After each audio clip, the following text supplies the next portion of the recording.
We're going to be talking about the EV reality check, what the latest data means for dealers.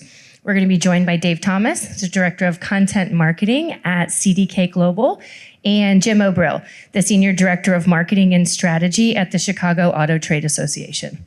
Thank you so much. Enjoy. Thank you. I appreciate all the people that are here. Yes, thank you very much. Hopefully we give some information that everyone can take away from here back home. The title is EV Reality Check. We're going to go through a few different things. One, I'll give a quick snapshot of the marketplace where we are. Then we're going to go through the latest study from CDK and some of the latest findings of an EV ownership study, which actually can inform dealers of how people interact with these cars every day, so they can take that information into the show floor. And then my friend Jim Obrill will come up and talk about how they're putting that into practice at the dealership level in the Chicagoland area where we're both based. So we'll get started. First, a little bit about me. I've been in the automotive industry for about 20 years. Most of that time has been with EVs in the mix. When I was at cars.com for 10 years as managing editor, we bought the first Nissan Leaf in the country. We bought one of the first Chevy Volts. Lived with those for many years, getting very little range. And since then, I've driven pretty much every EV on the market until recently. There's just too many now to really test drive them all. And then on the OEM side, I worked at an agency and worked with automakers like Nissan. I worked on their Nissan Ariya launch, both in Japan and in the US, and then with Harley-Davidson on their Livewire electric motorcycle brand. And now I'm at CDK, where I handle all our thought leadership, which is our Insights Center, cdk.com/insights. Please visit it to get the full white paper we'll talk about here and all our other great research. So let's get into it. Where do EVs stand today? In a basic snapshot, you can see sales last year, about 1.5 million units, about 10% of the marketplace. And if you look at this chart, you see some steady growth, then spikes, steady growth, spikes, and then you look all the way to the right. Where we are now is not going to be steady spike, steady spike. We just don't know what it's going to be, and it kind of looks like this. This year is going to be a roller coaster for a number of factors. If anyone turns on the news, you probably know what they are. I won't go through them all, but we're seeing this strange mix in EV data right now and what's happening with adoption. The good news, 70 plus models of EVs on the market. One of the things I always point out with adoption and why it's taking so long is there's just not the variety out there for all types of buyers. It's not just the range and all those other great things that need to be right in the mix. It's also just what type of vehicle, right? So that's coming along. First quarter 2025, 6 brands saw triple-digit growth in their EV sales. Woohoo! April, unfortunately, almost every EV model on the market tanked. And this is all to do with what's going on in the economy and people being fearful. A lot of people have already pulled up their EV purchases because of the scare around the incentives going away. So April was not a good indicator for the future. We will see what May brings. It's probably going to be similar. And then everyone, as I mentioned, knows that EV incentives likely to disappear this year, probably entirely with some phase out perhaps. But one of the main things I point out, and we'll get to the study now, is I'll talk a little bit about the study. This study on EV owners, we talked to 500 owners.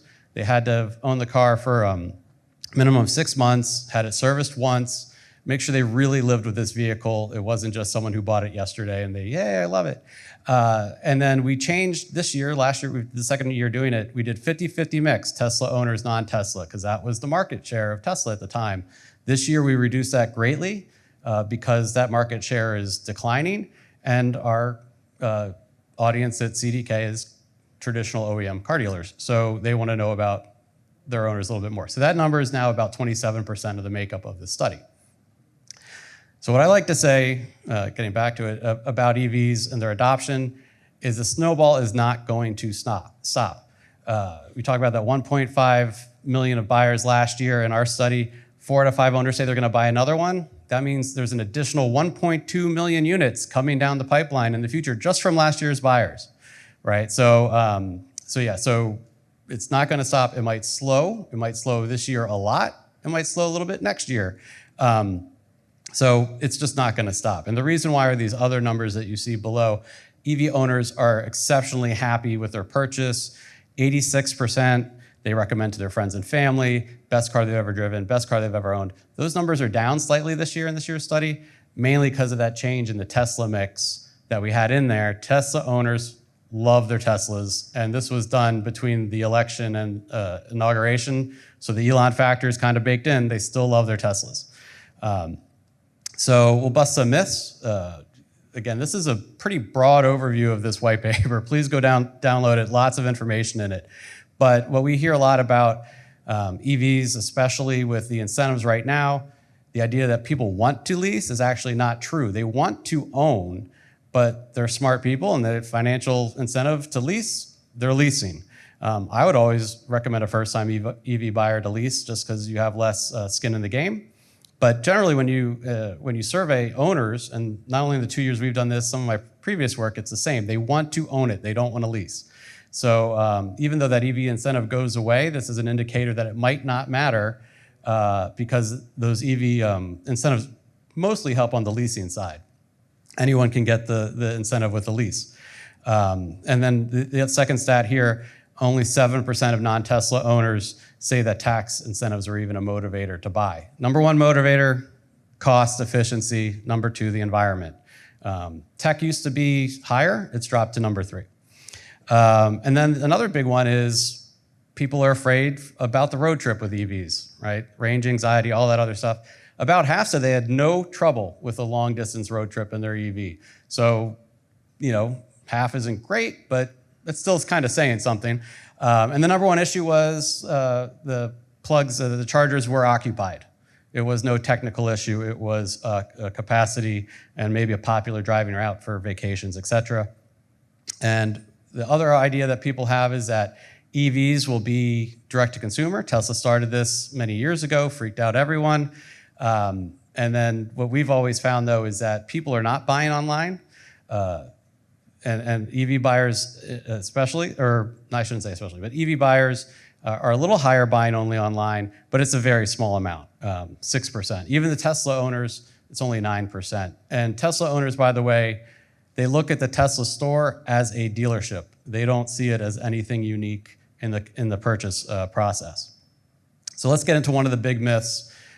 This is one we point out a lot because this is one of the it's an emotional driver, not a logical one. EVs on the logical front, they win, right? They're more cost efficient, they're quieter, all that kind of great stuff.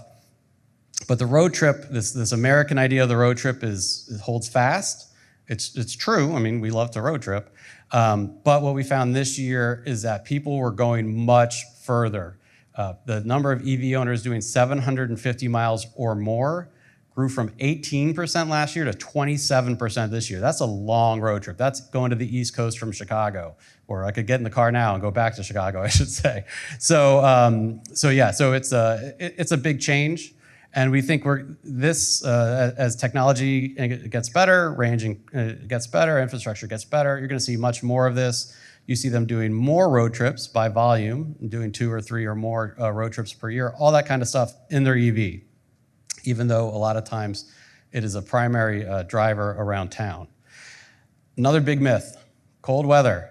There is no doubt, physics doesn't lie, cold weather is going to impact an electric vehicle more than an ICE vehicle. Gas, 20% reduced in cold weather, and EVs closer to 30 to 40%. So it's going to happen. So we talked to the owners about it. This has been kind of like a scare type thing you see in the news every winter about people having really huge issues. In Chicago, it actually made the news nationally one year. And so 31% of owners said the cold weather, yes, impacts our range. But what's cold to someone in California doesn't really mean it's cold. So we looked at the cold weather states, and that's about half. And you're like, well, if physics says it's 100%, it's definitely impacting the range. Why does it only say 50% here? It's because to their day-to-day, they don't notice it, right? Even when it's 20 degrees out, if you live in Chicago, it's 20 degrees, it's not a big problem. You live with it all the time. You go to work, you come home, you didn't notice the range being dropped, right? You're just living with that car. So the cold weather is a little bit more of a myth. But there is some truth to this EV glow fading a little bit. We've seen a lot more negative headlines. Industry that says it's all over, all that stuff. But so the one thing that we wanted to look at this year that we didn't do last year was what's that second car, and to find out that 69% of non-Tesla owners are always going to have that gas or hybrid option, and that was a revelation. And if you're a dealer, maybe that's not too bad. You're going to sell an EV and a gas car, right? But it is a truth, and it's how people are living, and it also goes to that idea of a two-car household being a better household for an EV, which we've all kind of known, but this kind of puts it into perspective. One other major issue that we've seen and that changed this year is on the service side. And we have a whole service study on EVs as well. We'll be fielding a new one soon. But service waits are getting longer. The 3-day wait is up 5 percentage points this year. The people doing a single day plummeted. It was in the 40s, it's now in the 20s. And that's because, one, many more EVs in the fleets exist, many more need to be serviced, and there are a lot of recalls, parts aren't available, it stacks up. About 95, the high 90% of dealers that sell EVs have service technicians trained. It's not that they don't have anyone trained, but only 20% of those have about half their technicians trained on EVs. So it's less of a pool of technicians to use, but they're there. So that's why that's taking longer. And then the other point is that the Tesla owners are the happier owners. So the OEM side, the traditional OEMs, we need to figure out why those owners aren't quite as happy. But as we lead into Jim's portion here, the impact for dealers that they should take away from this is how impactful they are. And there's an earlier session that was great talking about how dealers are selling and convincing whether the salesperson had full knowledge of the EV or not, which was great. But it was 61% did say the salesperson convinced them to buy that EV, which is pretty significant.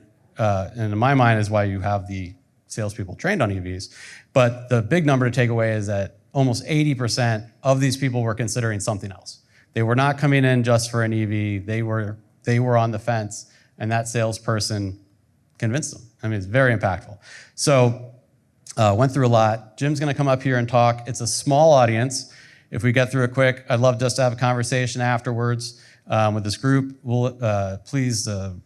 My LinkedIn's on there. So connect with me on LinkedIn. Happy to have longer conversations. Let me bring up Jim O'Brill from the Chicago Automotive Trade Association to talk about what they're doing in Chicagoland to connect dealers and consumers and OEMs on EVs. Thanks, Dave. Hi, everyone. Thanks for having me up here. As Dave said, I'm the Senior Director of Marketing and Strategy with the Chicago Automobile Trade Association. We service about 400 new car dealers in the Chicagoland metro area. We're also behind the Chicago Auto Show, which is one of the nation's largest auto shows in the country. A couple other things I do over there. I'm a co-host of a radio program called Drive Chicago. I also serve as president of the Midwest Automotive Media Association. So wear a few different hats over there. So we started a few years ago this event called Chicago Drives Electric, and that's what I'm here to talk about today. It really stemmed from the need to educate consumers and dealers alike. In 2022 at the Chicago Auto Show, we introduced our own electric vehicle track that we put on, and we had 2 brands participate. We had Kia and BMW on that track. We had a ton of questions from consumers wanting to learn more about EVs and what it meant, and they're asking the product specialists, and we just kind of gained a lot of insight from taking on that challenge. And so from that, we decided, we're event specialists. We're kind of a hub with what we do. We're connected to dealers. We're connected to the OEMs. We're connected to media. We know industry experts like Dave and his team and folks at cars.com. So let's put on our own event in the fall. And so Chicago Drives Electric was born that fall. We hosted it in our own parking lot with the goal of educating consumers, putting consumers behind the wheel and actually having them test drive vehicles and it being kind of a consumer ride and drive experience. So it's the goal of connecting them with OEMs, connecting them with dealers that are present, and then engaging those industry experts with media, with dealers, and we even had legislators on site for media days for them to talk about what's going on in the city of Chicago and share all the insights that kind of go into EVs. So a little bit about how our event is structured. We're now in our 4th year of doing this event. It's grown, we've evolved since the first year, but the basic structure has stayed the same. We kick it off with a media day with an opening breakfast and then a panel discussion. That opening breakfast serves as an opportunity to partner with an OEM brand or a sponsor. This past year, we had Matt McClure from the CEO of Dodge come out. They brought out the all-new Dodge Charger Daytona EV, which was a first kind of debut in the Chicagoland market. It had been seen before, but for Chicago media and auto journalists, this was a first chance to get a look at it and get inside it and get up close and personal. And then that vehicle was on display for consumers to come out and see it for the rest of the weekend. We've also had, they were out a couple years ago, we had the executives from Alfa Romeo out there presenting the new Tonale. So it served as a great launching pad for some new EVs coming into market. Cars.com also took advantage of this to present an EV study that they did to share with media that were in attendance. We partner with the Midwest Automotive Media Association. I know I said I was the president. I wasn't when we first kicked this off. I've since inherited that role just this past January, but that's an association that's made up of about 150 auto journalists and media representation from about 26 different states, primarily in the Midwest, but it goes pretty broad. We even have some members up in Canada. So it's a nice base of attendance that came to that day to cover the event. Get news stories. Again, as I say, we had a panel discussion that we brought in experts. Dave sat on that panel. Dave had a chance to present their study at our event. An engaging discussion with folks from Powering Chicago, which is our local electricians union, ComEd, which is our utility provider, legislators from the city of Chicago to talk about what they're doing to incentivize on infrastructure. And all this was kind of going on for the media day to garner news stories and broadcast coverage. And from our media day alone, with all these interview opportunities, just this past year, we had over 550 media stories covered, which reached over 700 million, a reach of over 700 million. So significant coverage for a half day of media events. From that, we go on to offer the media that are there the opportunity to test drive the vehicles that are available for consumers for that week. So for a lot of the media, this is an opportunity to get behind some of these vehicles that they don't otherwise have access to. And then we move into the consumer drive portion of the program, which is really the nuts and bolts of it, starting that afternoon, and that runs through the weekend through Sunday. What we do is we set it up with 2-hour windows. So it's kind of capped out as to how many people we can put through, because we want it to be a good experience so that no one's waiting too long to get in line to get behind the wheel of a vehicle. We did start charging a $5 registration fee, but we kind of give that back to them with a $5 rebate to the auto show in February. So it kind of serves as a dual purpose. The first year we offered it for free, and we saw that a lot of people maybe didn't show up because they didn't have any skin in the game. They thought something else came up, no loss, at least paying $5. They felt like they had something invested in it and they showed up. So a lot less no-shows when we started charging the $5. And we only charged that for people that wanted to drive. Any guests that came were free. They were able to drive as many vehicles as they want, even though it was a 2-hour window. So measured success. Year 1, we had 9 manufacturers participate. Year 2, 13. Year 3, this past year, we had 15 manufacturers, and we maxed out our lot. This year, we're looking to move to a new location so that we can accommodate more manufacturers. We had to turn them away last year because we had no more space. It was a full lot last year. We had to reconfigure things. We had over 40-something vehicles available for consumers to drive. And we put over 6,100 in-vehicle experiences over the course of the weekend, and it was pretty much maxed out at that point. And that's what, like I say, we can only do so many because we want it to be a good experience. So it's not necessarily about getting that number much higher unless we can grow the space. And so that's what we're doing. We're moving over to our primary sponsor, ComEd's parking lot just a couple blocks away because they have more room for us. There was about 1,600 drivers that drove, and they drove multiple vehicles when they were there. For about 30% of them, this was their first time riding in an EV. And this is similar to an auto show in that there's a no pressure to buy or purchase anything, so they just got to experience and learn about the EVs. And then if they were interested, which we'll get to that stat, because many are, they're going to their dealers afterwards. And so dealers are welcome to come to these events. They came to the media portion of it. A lot of these manufacturers tapped into regional teams, and some of them even had EV experts from their dealers managing their activation spaces. So there were dealer representation on site at this event. They just weren't selling. They were serving as product specialists and kind of knowledge experts. Nearly 70% of the attendees said they intend to purchase a vehicle in the next year. And about 58% of them kind of fall in that 25 to 55 age gap. 90% of the people that attended the event said their opinion about EVs improved. They walked away learning something. They walked away with a better understanding of what an electric vehicle is, and realizing that it's not a scary machine. It's not overcomplicated as it may seem. So that's really interesting. There was a lot of fun anecdotal stories we got. It was always interesting to hear what people came thinking they wanted to drive or thinking they would want to go home and buy, and then what they actually went away saying, oh no, actually the Kia EV6 was my favorite. I really thought it was going to be the Audi, or vice versa. Like, there was so many interesting stories that people were on their way out or coming in, and the types of people that would come. There was a lot of fun things. There was also a significant older demographic that came out as well, of the 55 plus that came out, which is a story in itself of people who maybe are not taking those road trips, who are looking for something that they're not driving as often and they want to learn more. And those folks stayed for a long time. They had a lot of deep conversations and really wanting to understand what EV ownership was like. So some other stats from our event: about 53% of them took over 4 or more test drives, 79% took at least 3, and then 74% of them are more likely to purchase an EV because of attending the event. So for all those dealers that were there, or anyone that's looking, like, this was a generator to get them to go to dealers and take that actual test drive and take the next step towards a purchase. We learned that about 81% are considering an EV for their next purchase. So this was an event that has continued to grow for us, and it's going to continue to grow. As I said, we're moving to a different location to offer more brands to participate.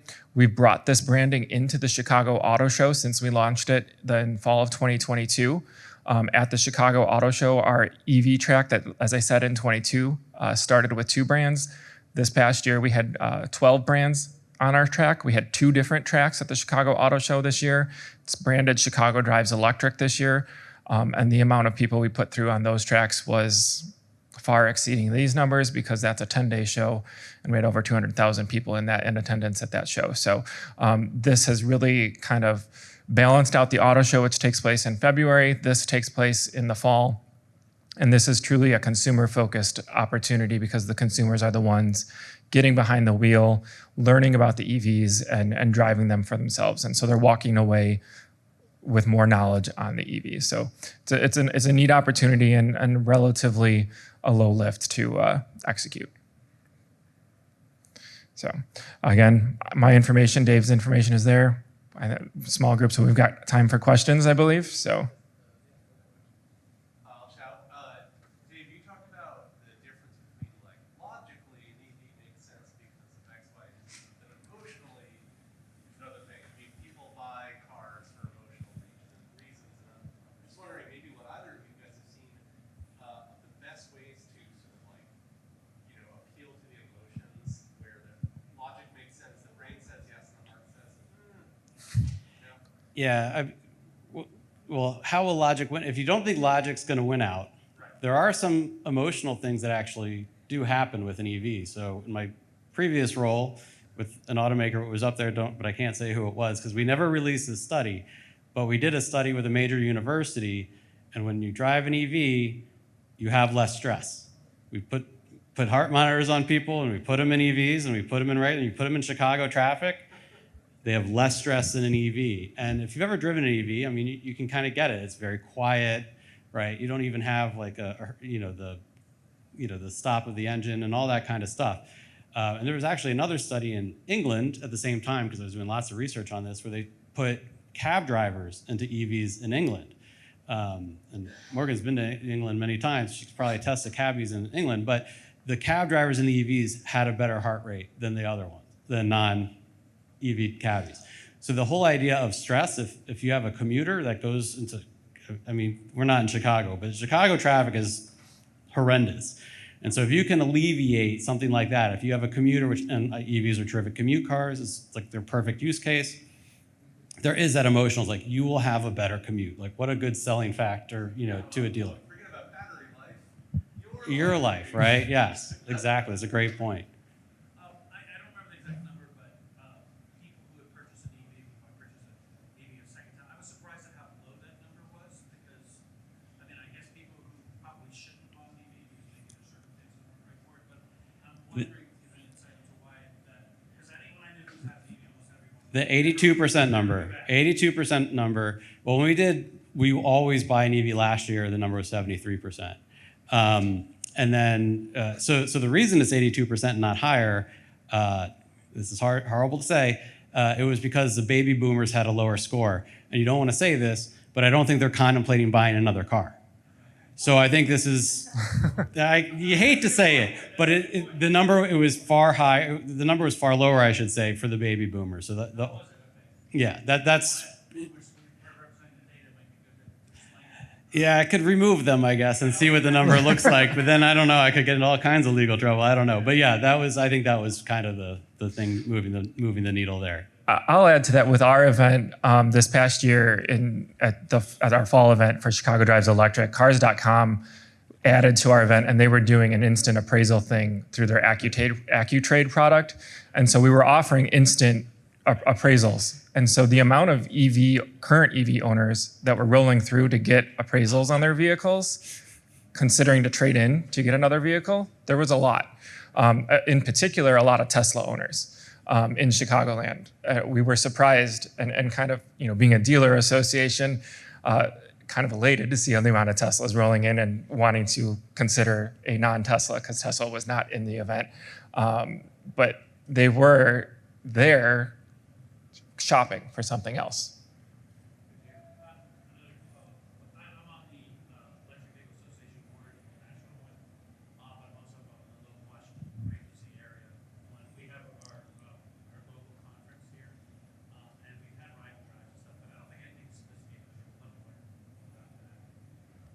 Sure, happy to. That's why we're here. That's great. Any other questions this side of the room? Awesome. Well, thanks so much for coming out. Really appreciate your time. Know there's a lot going on. So have a good rest of your show. Thanks so much.